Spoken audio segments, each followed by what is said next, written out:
King का जवाब सुनते ही रानी अलीशा के चेहरे पर हैरानी छा गई। उसके साथ साथ ठीक उसके पीछे खड़ी अनिका यानी कि ब्लैक कैट भी बड़े ही गौर से किंग की ओर देखने लगी। रानी अलीशा के चेहरे पर हैरानी के साथ साथ एक उम्मीद भी दिखाई दे रही थी। वह मन ही मन यह भी सोचने लगी कि शायद इसीलिए किंग उसके साथ इतनी अच्छी तरह से बर्ताव कर रहा था, क्योंकि किंग ने जिंदगी से अब अनिका हमेशा हमेशा के लिए जा चुकी थी। रानी अलीशा मन ही मन सोचने लगी कि क्या वो खुद किंग की जिंदगी में वो मुकाम अब हासिल कर सकती थी जो मुकाम पाने की सालों से उसके दिल में तमन्ना थी। वहां अनिका भी अब जानना चाहती थी कि आखिर किंग जवाब क्या देने वाला था। अगर किंग ही रोहित था तो क्या रोहित ने अब अनिका को हमेशा के लिए अपनी जिंदगी से हटा दिया था? क्या इसीलिए इतने वक्त तक रोहित ने जिंदा होने के बावजूद अनिका से कांटेक्ट नहीं किया था? अनिका मन ही मन यह भी सोचने लगी कि अगर रोहित को किसी तरह अनिका को अपनी जिंदगी से हटाना ही था तो वह उसके साथ खुलकर बात कर सकता था। अनिका उन लड़कियों में से नहीं थी जो ब्रेकअप के बाद रोती हुई भी बिलखती हुई अपने बॉयफ्रेंड से फिर से पैचअप की जिद करती रहे। अनिका के मन में एक साथ कई सारे सवाल दौड़ने लगे थे। तभी किंग ने अपनी बात आगे बढ़ाते हुए कहा, अनिका मेरी मंगेतर नहीं है, वो मंगेतर से कई ज्यादा बन चुकी है मेरी जिंदगी में। मैंने मन ही मन उसे अपनी पत्नी मान लिया है। वह मेरे तीनों बच्चों की माँ है और मैं उसे अच्छी तरह से जानता हूँ। मुझे नहीं लगता कि उसे इस बात को लेकर इनसिक्योरिटी होगी कि मेरी कोई क्लोज सिक्योरिटी गार्ड एक लड़की है, क्योंकि जितना विश्वास मुझे उसकी मोहब्बत पर है उतना ही विश्वास उसे मेरे प्यार पर है। किंग की यह बात सुनते ही रानी अलीशा ने अपनी पलकें झुका ली। उसका चेहरा एम्ब्रेसमेंट की वजह से नीला पड़ने लगा था। रोहित अपनी होने वाली पत्नी से इतना प्यार करता था, इसके बारे में रानी अलीशा को आज से पहले अंदाजा भी नहीं था। किसी तरह अपने इमोशंस को संभालते हुए अटकती हुई आवाज में रानी अलीशा ने किंग से पूछा, और तुम्हारे तीनों बच्चों को क्या उन्हें कोई ऐतराज होगा कि ब्लैक कैट तुम्हारी इतनी करीबी बनने जा रही थी? इस सवाल पर फिर से किंग ने अलीशा के पीछे खड़ी ब्लैक कैट की ओर देखा और कहा, मुझे लगता है कि बच्चों को जब पता चलेगा कि ब्लैक कैट मेरी खास सिक्योरिटी गार्ड बनने वाली है तो वह तो खुशी के मारे पागल हो जाएंगे। रानी अलीशा को यकीन नहीं हो रहा था कि किंग जैसा आदमी जिसके सामने पूरी दुनिया झुकती थी वह ब्लैक कैट की तारीफों में कितने बड़े बड़े पुल बांध देगा। अलीशा ने मुड़कर अपने पीछे खड़ी ब्लैक कैट की ओर देखा। ब्लैक कैट का चेहरा तो अलीशा को नजर नहीं आ रहा था, मगर ब्लैक कैट के खड़े रहने का तरीका, उसके बात करने का तरीका, ब्लैक कैट का कॉन्फिडेंस और टाइट सिक्योरिटी आउटफिट में नजर आ रहा था। ब्लैक कैट का फिगर देखकर रानी अलीशा को मन ही मन ब्लैक कैट के लिए जलन महसूस होने लगी थी। उसे अपने आप पर विश्वास नहीं हो रहा था। उसे अभी अभी रियासत की रानी के खिताब से नवाजा गया था, मगर ऐसे वक्त पर भी रानी अलीशा को खुशी से ज्यादा जलन महसूस हो रही थी, वह भी अपनी ही एक क्लोज सिक्योरिटी ऑफिसर से। रानी अलीशा ने किसी तरह अपने आप को संभाला और आवाज सख्त करते हुए ब्लैक कैट को आर्डर देते हुए कहा, अगले 3 दिनों तक मिस्टर किंग की सिक्योरिटी की जिम्मेदारी तुम्हारे कंधों पर है।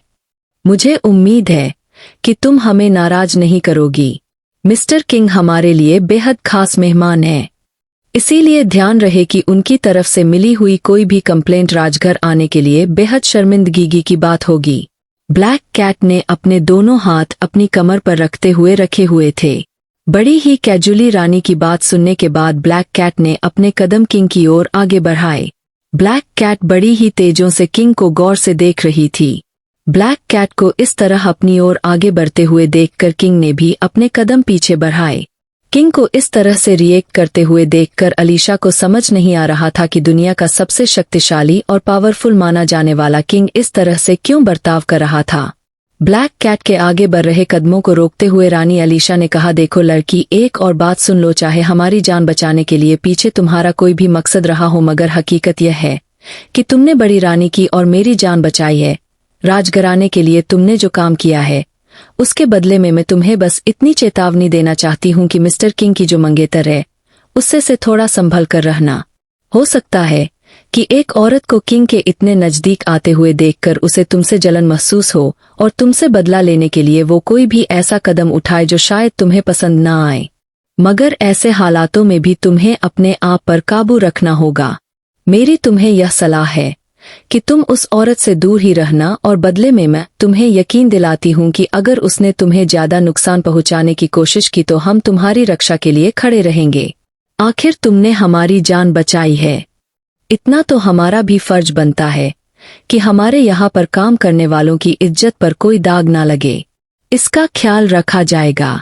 और हाँ, अगले 3 दिनों तक मिस्टर किंग की मीटिंग्स और उनका शेड्यूल काफी टाइट है। 2 दिन बाद हम उनकी मंगेतर और बच्चों से मिलने भी जा रहे हैं। तुम्हें वहां पर भी काफी सावधान रहना होगा।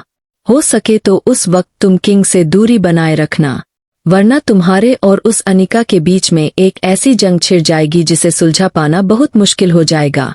ब्लैक कैट यानी कि अनिका खुद यह नहीं जानती थी कि रानी अलीशा को अनिका के बारे में ऐसी सारी बातें किसने कही थी। वह हैरानी से अपने सामने खड़े किंग की ओर देखने लगी। किंग ने जैसे ही देखा कि ब्लैक कैट उसकी ओर तेज नजरों से देख रही थी तो किंग ने अपनी गर्दन झुका ली। हालांकि किंग को भी इस बात से काफी हैरानी हो रही थी कि रानी अलीशा को अनिका के बारे में इस तरह की बातें किसने बताई थी। रानी अलीशा की बात पूरी होने के बाद अनिका ने अपने दोनों हाथ अपनी कमर पर रखकर बड़ी ही कैजुअली रानी से पूछा, मैं आई गो नाउ। रानी अलीशा के पास अब कोई चारा नहीं था। उसे अपने प्यार यानी कि मिस्टर किंग को ब्लैक कैट के साथ जाने देना था।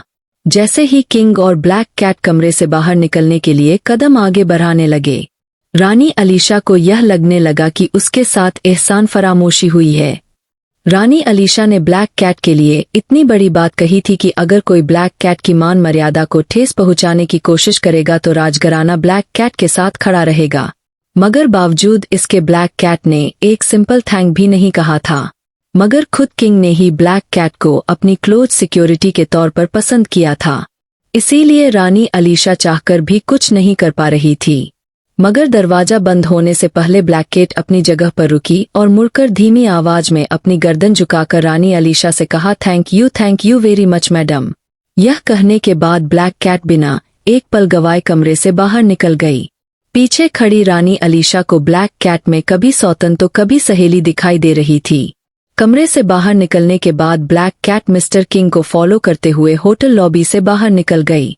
होटल लॉबी के बाहर इंग्लैंड सरकार का एक सिक्योरिटी ऑफिसर अपने कुछ लोगों के साथ किंग का इंतजार करते हुए खड़ा था। जैसे ही किंग होटल लॉबी से बाहर निकला तो उस ऑफिसर ने बड़े ही रिस्पेक्ट से किंग को वेलकम करते हुए कहा, वेलकम सर, आप फ्रांस की क्वीन के स्पेशल गेस्ट हैं और वह हमारे स्पेशल गेस्ट है। इस नाते से आप तो हमारे लिए बहुत ही स्पेशल गेस्ट साबित हुए। उस सरकारी ऑफिसर ने अपने कुछ आदमियों की ओर इशारा करते हुए किंग से कहा, यह मेरे कुछ खास सिक्योरिटी एजेंट है। यह अगले 3 दिनों तक आपके साथ ही रहेंगे। यह साई की तरह आपके साथ आपकी सुरक्षा के लिए बने रहेंगे। इनके होते हुए आपको आपकी सिक्योरिटी की कोई चिंता नहीं होगी। किंग, जिसने नकाब पहन रखा था, वह बड़े ही ध्यान से उस सिक्योरिटी टीम को देखने लगा जो उसकी सिक्योरिटी के लिए वहां पर पहुंची थी। किंग अच्छी तरह से जानता था कि सिक्योरिटी देने के बहाने वह लोग किंग पर नजर रखना चाहते थे, मगर किंग यह भी जानता था कि वह यहाँ पर एक डिप्लोमेटिक विजिट पर था जो चाहकर भी इन ऑफिसर लोगों को अपनी सिक्योरिटी से हटा नहीं सकता था। वैसे तो किंग की खुद की सिक्योरिटी 24 घंटे उसके साथ रहती थी, इसीलिए किंग को उन लोगों से ज्यादा अपने लोगों पर ज्यादा भरोसा था। किंग ने मुस्कुराते हुए उस गवर्नमेंट ऑफिसर की बातों का जवाब देते हुए कहा, थैंक यू वेरी मच। आप लोगों ने मेरी सिक्योरिटी के लिए इतनी तकलीफ उठाई, उसके लिए आपका बहुत बहुत शुक्रिया। वैसे मैं आपके रहने खाने पीने का इंतजाम खुद कर लूंगा, आपको फिक्र करने की जरूरत नहीं है। किंग की यह बात सुनते ही उस गवर्नमेंट ऑफिसर ने अपने चेहरे पर हैरानी दिखाते हुए कहा, अरे लेकिन क्या आप यहाँ हमारे साथ हमारी अलॉट की हुई होटल में नहीं रहेंगे? वो क्या है कि यहाँ पर हमने आपकी सेफ्टी और सिक्योरिटी के सारे इंतजाम कर रखे हैं। किंग ने यह बात सुनते ही अपनी नज़र सामने की बिल्डिंग से निकल रहे धुएं पर डाली। पूरा का पूरा 7 स्टार होटल जलकर खाक हो चुका था। जब किंग ने अपनी नजरें घुमाकर उस जलती हुई होटल की ओर देखा तब गवर्नमेंट ऑफिसर ने अपनी नजरें झुका ली। उसने किंग का इशारा अच्छी तरह से समझ लिया था। वह जानता था कि अब इस मामले में वह किंग के साथ ज्यादा आर्गुमेंट नहीं कर सकता था, इसीलिए तुरंत ही अपने चेहरे पर मुस्कुराहट लाते हुए उस गवर्नमेंट ऑफिसर ने किंग से कहा, ठीक है, आप जैसा कहें वैसा, कल आपकी क्वीन अलीशा की और हमारे प्रेसिडेंट की मीटिंग है। आप फिक्र मत कीजिएगा, इस मीटिंग का लोकेशन कहीं पर भी लीक नहीं होगा। खुद मुझे भी पता नहीं है कि कल का लोकेशन क्या होगा। मैं आपको यकीन दिलाता हूं कि कल दुनिया का सबसे ताकतवर दुश्मन भी आप लोगों की मीटिंग में बाधा नहीं डाल सकेगा। मेरे आदमी आप ही के साथ रहेंगे। आप जहां जाएंगे आपके साथ साय की तरह रहेंगे। Have a great stay in your country. यह कहते हुए वह गवर्नमेंट ऑफिसर अपने आदमियों को किंग के साथ रखकर वहां से चला गया। किंग होटल कॉरिडोर से निकलकर अपनी कार की ओर अपने कदम आगे बढ़ाने लगा। किंग के ठीक पीछे ब्लैक कैट भी किंग को फॉलो करती हुई किंग की कार की ओर आगे बढ़ने लगी। किंग बार बार पीछे घूमकर ब्लैक कैट की ओर देख रहा था। फिर कुछ देर तक अपने मन ही मन कुछ सोचने के बाद किंग ने एक जगह पर रुककर ब्लैक कैट से कहा, एक काम करो, तुम मेरे साथ मेरी गाड़ी में आना। मेरे कुछ खास लोग और मेरे बॉडीगार्ड्स हमारे पीछे वाली कार में आ जाएंगे। इस तरह हमें एक दूसरे को जानने का मौका मिलेगा। ब्लैक कैट किंग की बात सुनकर काफी ज्यादा हैरान हो रही थी। अपने क्लोज सिक्योरिटी गार्ड के साथ मेलजोल बढ़ाने की पीछे किंग का क्या मकसद हो सकता था, यह बात ब्लैक कैट यानी कि अनिका भी नहीं समझ पा रही थी। हालांकि जब तक अनिका को इस बात का कॉन्फिडेंस था कि चाहे रोहित किंग हो, तब भी उसके लिए यह अंदाजा लगा पाना कि ब्लैक कैट के मास्क के पीछे अनिका ही थी, यह बेहद मुश्किल था। किंग के साथ बात करते वक्त अनिका अपनी आवाज भी काफी हद तक बदलने की कोशिश कर रही थी, ताकि अगर सचमुच किंग ही रोहित मारवा हो तो उसे कभी इस बात का अंदाजा ना हो कि नकाब के पीछे खड़ी लड़की अनिका थी। जैसे ही किंग की गाड़ी सामने आई, किंग ने अनिका को इशारा करते हुए आगे की सीट पर बैठने को कहा और खुद पीछे वाली सीट पर जाकर बैठ गया। जैसे ही अनिका यानी कि ब्लैक कैट ड्राइवर के बगल वाली सीट पर बैठी, उसकी नजर रेयर व्यू मिरर पर पड़ी।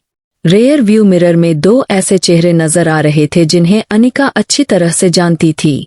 रोहित की कार के पीछे वाली कार में जो दो शख्स दिखाई दे रहे थे वह थी चिराग मेहता और अब्दुल, रोहित के खास दो आदमी जो रोहित की मौत की खबर फैलाने के बाद दिल्ली से गायब हो चुके थे। इसका मतलब साफ था, रोहित जरूर कोई ऐसा खतरनाक खेल खेल रहा था जिसके बारे में वह अनिका को भी नहीं बता सकता था। मगर अब ब्लैक कैट के लिबाज में बैठी अनिका यह जानना चाहती थी कि आखिर रोहित ऐसे कौन से मिशन पर था जिसकी वजह से उसने अपने परिवार तक को भुला दिया। जय